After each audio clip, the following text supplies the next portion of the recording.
Coupe du monde 2026 a déjà montré son vrai visage. Le Brésil humilié par le Maroc, la Turquie d'Adagouleur écrasée par une Australie que personne n'attendait. Bienvenue dans la réalité du football mondial.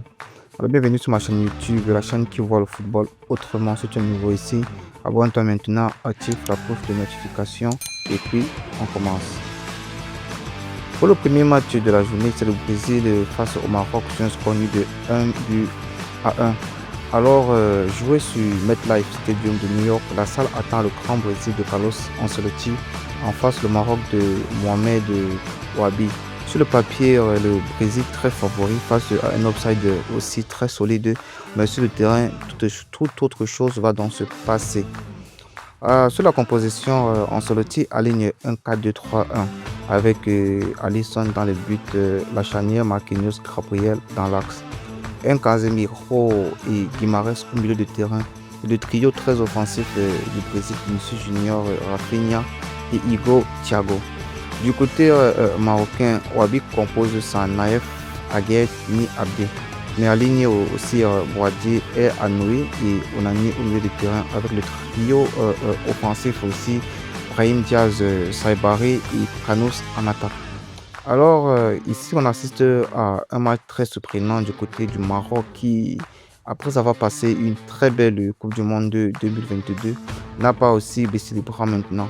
Alors, le Maroc va se prendre à la 21e minute Ismaël Saibari, milieu de terrain offensif de 24 ans, formé à Feyenoord aux Pays-Bas, aujourd'hui à Al Nassr. Surgit et ouvre le score. Le Maroc mène face au Brésil, qui est un triple champion du monde pour ce trophée-là. Saibari, 24 ans, avec une taille de 1,75 mètres, valorisé à 35 millions d'euros sur le marché, vient de faire trembler le monde du football. Alors la réaction brésilienne n'a pas vraiment été très lointaine parce que à la 32e minute, Vinicius Junior répond. L'attaquant du Real de Madrid, estimé ici à 200 millions d'euros sur le marché, remet les deux équipes à égalité 1 but à 1.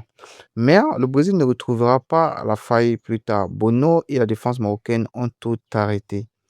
Alors, sur les statistiques complètes entre le Brésil, ici, on assiste à une possession de balles de 51-49, ce qui montre effectivement que c'est un match super solide entre les deux joueurs. Entre les tirs cadrés, nous avons 5 et 3. Ça montre encore que la moyenne de tirs cadrés elle est très bien mesurée avec la qualité du jeu des deux équipes. Ici, sur les tirs non cadrés, nous avons 3 du côté du Brésil et 5 du côté du Maroc, ce qui montre aussi que le Maroc ne sait pas vraiment laisser faire. Alors, du côté corner, nous avons 6 corners du Brésil et 2 corners du Brésil, du Maroc, autant pour moi. Ce qui veut dire que le Maroc, lui aussi, de ce côté-là, il s'est laissé dominer par le Brésil qui a été vraiment offensif. Du niveau des passes totales, on a 512 passes autant pour moi pour le Brésil et 487 passes pour le Maroc. Ça montre encore la grosse équilibre entre les deux pays pour cette rencontre.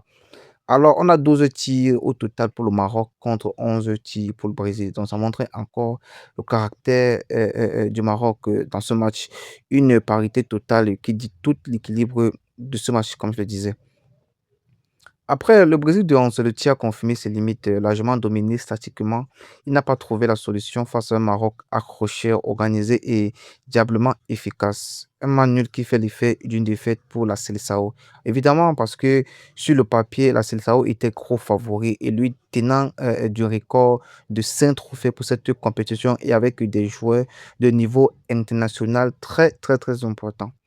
Alors, notre deuxième match de la journée, c'est l'Australie et la Turquie. Déjà, c'est déjà très bien parce que l'Australie va surprendre la Turquie de manière très tragique, ce qui va un peu choquer le monde du football après la grosse compétence qu'on peut avoir du côté de la Turquie. Alors, le match va se jouer à BC Place de Vancouver, le groupe D.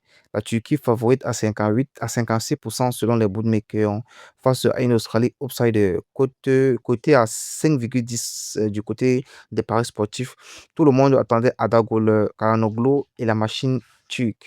Mais ce qui s'est passé ici a été très surprenant parce que juste à la 27e minute, contre-attaqué, éclair de Sosero Irakando Suji ouvre le score 1-0. La Turquie sous le choc Arda tente de réveiller son équipe grâce à une frappe à la 42e minute, mais le gardien australien Beach est infranchissable. 15e minute, autant pour moi, Metcalf récupère le ballon haut, frappe imparable, une frappe imparable, tant pour moi, à l'entrée de la surface 2-0, et le match est directement plié. Donc ici, la Turquie va se voir mener 2-0 à la 75e minute et ne pourra plus réagir jusqu'à la fin du match. Sur des statistiques choc, ici on va aller sur une Australie qui a gagné 2-0. Ça fait 3 points pour le pays. Et aussi, au niveau de la possession, nous avons une grosse domination de la Turquie avec 12%, mais une domination qui a été l'échec sur le terrain d'une domination stérile. Tir total, on a la Turquie qui en a fait 30 et aussi une domination stérile, comme je le disais. Alors, 30 tirs pour la Turquie, 12% de possession, 0 but, c'est le paradoxe absolu de ce match. Arda Güler aussi, c'est le marché du joueur. Arda Güler, 20 ans, milieu offensif du Real de Madrid, valorisé ici là à 121 millions d'euros. Ce soir, il a tout tenté, tout raté, une soirée à oublier pour le prodige turc dont la valeur marchande risque de baisser si la Turquie ne se révèle pas, évidemment. Et aussi, Badakou, ici, même trouvé le poteau sur une demi-volée superbe, mais la réussite n'était pas du côté turc ce soir. En conséquence, la Turquie de Vincenzo Montella doit maintenant absolument battre le Paraguay pour relancer son mondial. Sinon, l'élimination au premier est tout guette. Et c'est en conclusion alors du cours, voilà ce que cette coupe du monde nous dit dès le premier tour, les premiers jours. Le football ne respecte pas la hiérarchie. Alors que le Brésil ne gagne pas, la Turquie ne marque pas, le Maroc résiste et l'Australie renverse tout. Cette coupe du monde sera très imprévisible, elle sera spectaculaire, elle sera historique.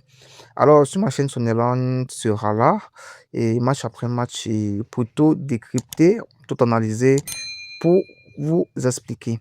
Alors, si cette vidéo t'a apporté quelque chose, like, commente, abonne-toi et sonne.